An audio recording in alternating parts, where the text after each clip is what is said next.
لڑکے نے کمرے میں جا کر اپنا سامان باندھا۔ جب وہ یہاں آیا تھا اس کے پاس صرف ایک تھیلا تھا جس میں ایک کتاب اور ایک جیکٹ تھی۔ آج اس کے پاس اتنا سامان تھا کہ 3 تھیلے بھر گئے۔ جب وہ کمرے سے روانہ ہونے لگا تو اس کی نظر کونے پر پڑے ایک بوسیدہ تھیلے پر پڑی۔ وہ اسے بالکل بھول چکا تھا۔ اس نے تھیلا اٹھایا اور اس میں سے جیکٹ نکالی تاکہ گلی میں کسی غریب کو دے دے۔ جیکٹ کے ساتھ 2 پتھر نکل کر فرش پر گر پڑے، یوریم اور تھیومیم۔ ان پتھروں کو دیکھ کر اسے بوڑھا بادشاہ یاد آ گیا۔ اسے حیرت ہوئی کہ وہ اتنا عرصہ اسے کیسے بھولا رہا تھا۔ اس نے تقریباً 1 سال سخت محنت کی تاکہ اتنی رقم جمع کر سکے کہ فخر کے ساتھ اسپین واپس جا سکے۔ کبھی بھی خواب دیکھنے سے گریز نہ کرنا، بوڑھے بادشاہ نے کہا تھا۔ اس نے یوریم اور تھیومیم کو فرش سے اٹھا لیا اور اس کے ساتھ ہی اسے ایسے محسوس ہوا جیسے بوڑھا بادشاہ اس کے قریب ہی موجود ہو۔ 1 سال کی سخت محنت کے بعد اب شاید وقت آ گیا تھا کہ وہ واپسی کا سفر اختیار کر سکے۔ میں واپس جا کر دوبارہ ریوڑ بناؤں گا، باوجود اس کے کہ بھیڑوں کے ساتھ رہ کر میں عربی نہیں سیکھ سکا تھا، اس نے سوچا، لیکن بھیڑوں کے ساتھ رہ کر میں نے شاید اس سے بھی زیادہ اہم چیز سیکھی تھی، ایسی چیز جس کا استعمال میں نے دیار غیر میں اپنے قیام کے دوران مسلسل کیا۔ اسی کی وجہ سے میں کرسٹل کے کاروبار کو عروج پر لایا اور اسی کے زور پر ہی میں کامیاب اور بے مثال قہوہ خانہ بنانے میں کامیاب ہو گیا۔ وہ چیز تھی جذبہ، کام کے انجام دینے کی محبت اور اپنے مقصد کو ہمیشہ پیش نظر رکھنا۔ تانجیر اب اس کے لیے اجنبی جگہ نہیں تھی اور اس کا خیال تھا کہ اس نے اس اجنبی جگہ کو فتح کیا تھا۔ اس طرح وہ جذبے اور لگن سے پوری دنیا کو فتح کرنے کے قابل تھا۔ جب تم کچھ کرنے کا مصمم ارادہ کر لو تو کائنات کی ہر شے اس کے حصول میں تمہاری مدد کے لیے کوشاں ہو جاتی ہے۔ اسے بوڑھے بادشاہ کی بات یاد آئی۔ پھر اسے خیال آیا کہ بوڑھے بادشاہ نے سب کچھ لٹ جانے کے بارے میں تو کچھ نہیں کہا تھا، اور نہ ہی تحت نظر پھیلے ہوئے صحرا کے بارے میں، اور نہ ان لوگوں کے بارے میں جو کچھ بتایا تھا جو یہ تو جانتے ہیں کہ ان کی منزل کیا ہے اور ان کی زندگی کا مقصد کیا ہے، مگر وہ اس کے حصول کے لیے کبھی بھی تیار نہیں ہوتے۔ بوڑھے بادشاہ نے یہ بھی نہیں بتایا تھا کہ اہرام مصر پتھروں کے ایک ڈھیر سے زیادہ کچھ نہیں ہے اور ہر کوئی ایسے اہرام اپنے صحن میں بنا سکتا تھا۔ وہ یہ بتانا بھی بھول گیا تھا کہ اگر اس کے پاس اتنی رقم ہو کہ وہ دوبارہ سے ریوڑ خرید سکے تو اسے کیا کرنا چاہیے۔ لڑکے نے تھیلا اٹھایا اور اسے اپنے سامان کے ساتھ رکھ دیا اور سیڑھیوں سے نیچے اترا، دکان میں چلا گیا۔ دکاندار اور 2 غیر ملکی مہمانوں کے ساتھ مصروف تھا اور کئی لوگ قہوہ خانے میں قہوے سے لطف اندوز ہو رہے تھے۔ آج معمول سے زیادہ گہما گہمی تھی۔ آج پہلی بار اس نے غور سے دیکھا تو ایسا لگا کہ دکاندار کے بالوں کا رنگ بوڑھے بادشاہ کے بالوں جیسا تھا۔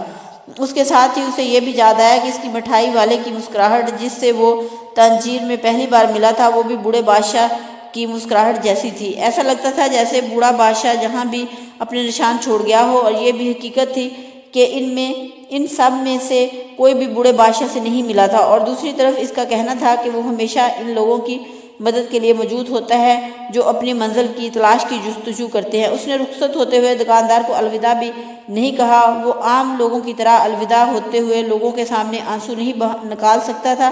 اسے اس جگہ کے چھوڑنے کا افسوس ہمیشہ رہے گا اور یہاں کے لوگ بھی یاد آئیں گے۔ وہ آج اپنے آپ کو بہت مضبوط محسوس کر رہا تھا، اس طرح جیسے وہ اس قابل ہو گیا ہو کہ پوری دنیا فتح کر سکے۔ میں واپس اپنے وطن جاؤں گا اور اپنا ریوڑ بناؤں گا، اس نے اپنے آپ سے کہا، مگر وہ اپنے اس فیصلے سے مطمئن نہیں تھا۔ اس نے 1 سال تک سخت محنت کی تھی تاکہ اپنے خواب کی تعبیر ڈھونڈ سکے، اور آج ہر گزرنے والے لمحے کے ساتھ اس کا خواب اس کے لیے اہمیت کھو رہا تھا۔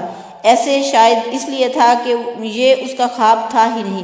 کسے معلوم کہ دکاندار کی طرح اپنے خواب کی تکمیل کے لیے مکہ جانے سے تمام زندگی اس خواب کی تعبیر کے انتظار میں گزارنا بہتر ہے۔ اس نے اپنے آپ کو تسلی دیتے ہوئے کہا، لیکن جیسے ہی اس نے بے خیالی میں اپنا ہاتھ تھیلے میں ڈالا تو یوریم اور تھیومیم اس کے ہاتھ میں آ گئے، اور جیسے ہی اس کا ہاتھ پتھروں سے چھوا اسے ایسے لگا جیسے بوڑھے بادشاہ کی تمام تر توانائیاں اس میں منتقل ہو گئی ہوں۔ یہ محض ایک اتفاق تھا یا نشانی، لڑکے نے سوچا۔ وہ چلتے چلتے اس قہوے خانے میں پہنچ گیا جہاں وہ پہلے روز آیا تھا۔ آج جہاں کوئی لٹیرا نہیں تھا، لیکن قہوہ خانے کے مالک نے اسے مسکراہٹ کے ساتھ قہوہ پیش کیا۔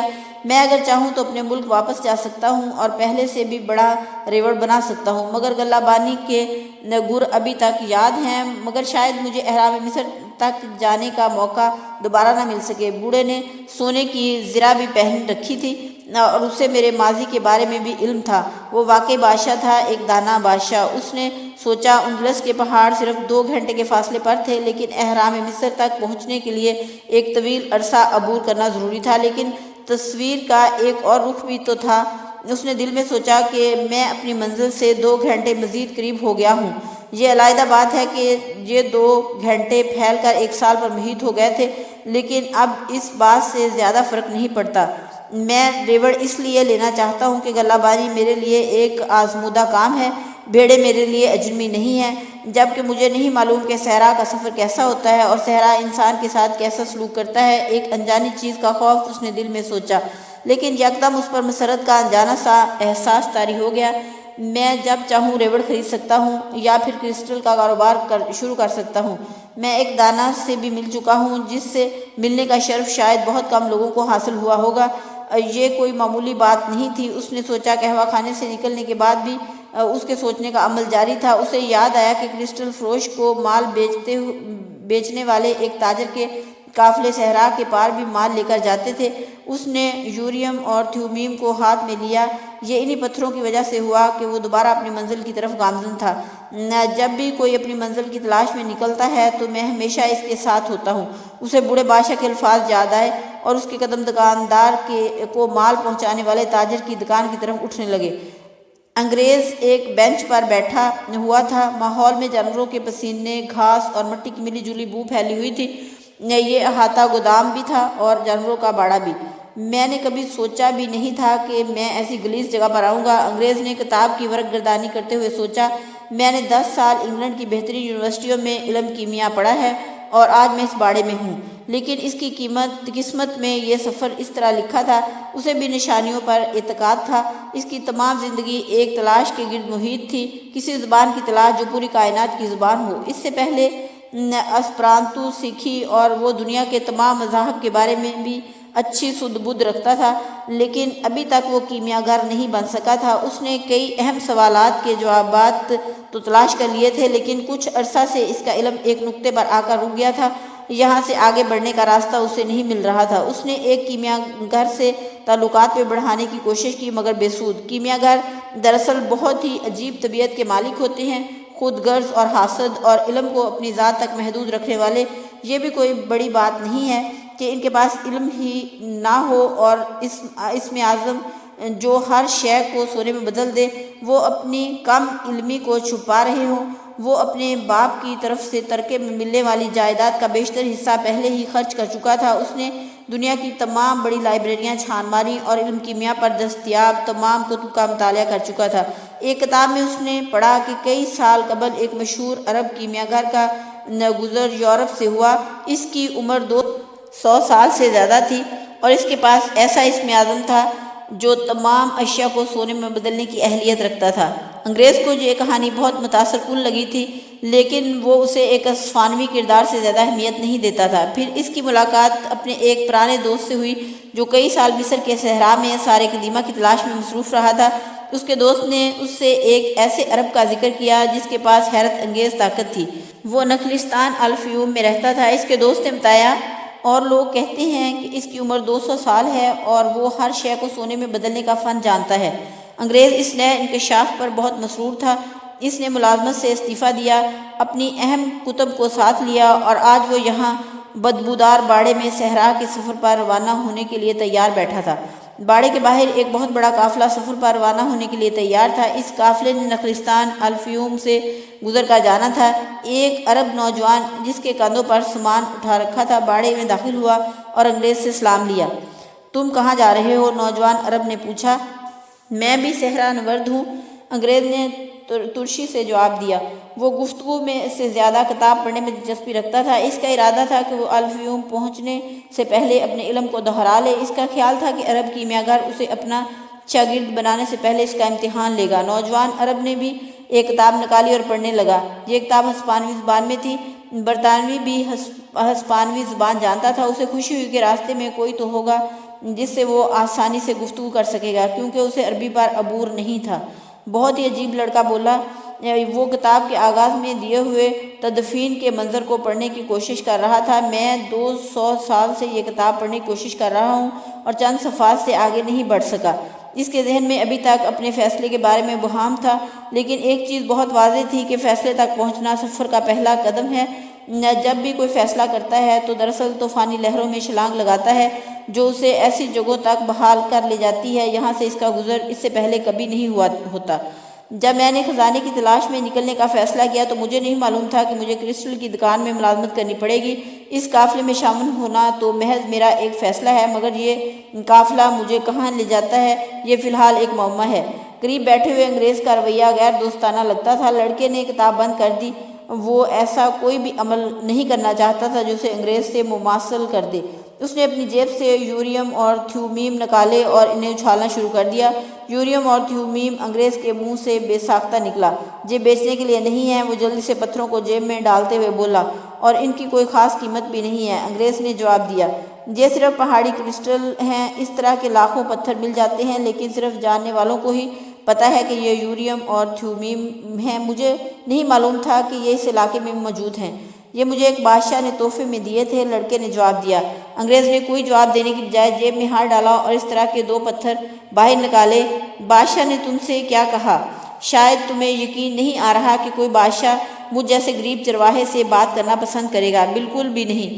یہ چرواہے ہی تو تھے جنہوں نے دنیا میں پہلے بادشاہ کی بادشاہت کو تسلیم کیا تھا۔ انگریز بولا، یہ سب میں نے بائبل میں پڑھا ہے، اور بائبل میں ہی میں نے یوریم اور تھیومیم کے بارے میں پڑھا تھا۔ انگریز نے اپنی بات جاری رکھتے ہوئے بتایا، مستقبل بینی کی صرف یہ صورت خدا کی طرف سے منع نہیں ہے۔ پادری یہ پتھر سونے کی زرہ میں جڑ کر پہنتے ہیں۔ لڑکے نے چہرے پر حیرانی اور خوشی کا ملا جلا تاثر تھا۔ اسے بہت خوشی ہوئی کہ وہ اس باڑے میں آیا۔ شاید یہ بھی ایک نشانی ہے۔ انگریز بولا، تمہیں نشانیوں کے بارے میں کس نے بتایا ہے؟ لڑکے کی حیرت مسلسل بڑھتی جا رہی تھی۔ زندگی میں ہونے والی ہر بات ایک نشانی ہے، انگریز نے جواب دیا۔ دنیا میں ایک عالمگیر زبان ہے، لیکن افسوس یہ ہے کہ ہم اسے بھلا چکے ہیں۔ میں ان چیزوں کے علاوہ اس عالمگیر زبان کی تلاش میں ہوں، اور اس لیے میں یہاں آیا ہوں۔ مجھے اس شخص کی تلاش ہے جو یہ زبان جانتا ہے۔ وہ ایک کیمیا گر ہے۔ انگریز نے اپنی بات جاری رکھی۔ اسی دوران گودام کا مالک آ گیا۔ آپ دونوں بہت خوش قسمت ہو، آج ہی ایک قافلہ الفیوم جا رہا ہے۔ گودام کا مالک بولا، مگر مجھے تو مصر جانا ہے۔ لڑکا جلدی سے بولا، اس کے چہرے سے پریشانی اجاں تھی۔ الفیوم مصر ہی میں ہے۔ تم کس قسم کے عرب ہو جسے اپنے جغرافیہ کا ہی علم نہیں ہے؟ گودام کا مالک بولا، یہ بھی ایک نشانی ہے۔ مالک گودام کے جانے کے بعد انگریز بولا، میں کبھی ایک انسائکلوپیڈیا لکھوں گا جس میں صرف قسمت اور محض اتفاق کے بارے میں معلومات ہوں گی، اور عالمگیر زبان انہی 2 الفاظ پر مشتمل ہے۔ اس نے اپنی بات کی وضاحت کرتے ہوئے مزید کہا، یہ محض اتفاق نہیں ہے کہ تم مجھے اس جگہ اس طرح ملے کہ تمہارے ہاتھ میں یوریم اور تھیومیم تھے، اور نہ ہی یہ اتفاق ہے کہ ہم دونوں اپنی قسمت کی تلاش میں ہیں۔ میں اپنا خزانہ تلاش کرنے نکلا ہوں، لڑکا بولا، مگر اسے فوراً احساس ہوا کہ اسے انگریز کو خزانے کے بارے میں نہیں بتانا چاہیے تھا، لیکن انگریز نے خزانے میں کوئی دلچسپی ظاہر نہیں کی تھی۔ ایک طرح سے میں بھی خزانے کی تلاش میں ہی آیا ہوں، انگریز نے جواب دیا۔ میں اس قافلے کا سردار ہوں، ایک بارش آدمی بولا۔ اس قافلے میں موجود ہر آدمی کی زندگی اور موت خدا کے بعد میرے اختیار میں ہے۔ صحرائے خوبصورت دوشیزہ کی مانند ہے جو مردوں کے ہوش اڑا دیتی ہے۔ یہ قافلہ 200 افراد اور 400 جانوروں پر مشتمل ہے۔ قافلے میں بچے، خواتین اور مرد شامل تھے۔ کچھ مردوں نے اپنی کمر کے ساتھ تلواریں باندھ رکھی تھیں اور کچھ کے کندھوں پر رائفلیں تھیں۔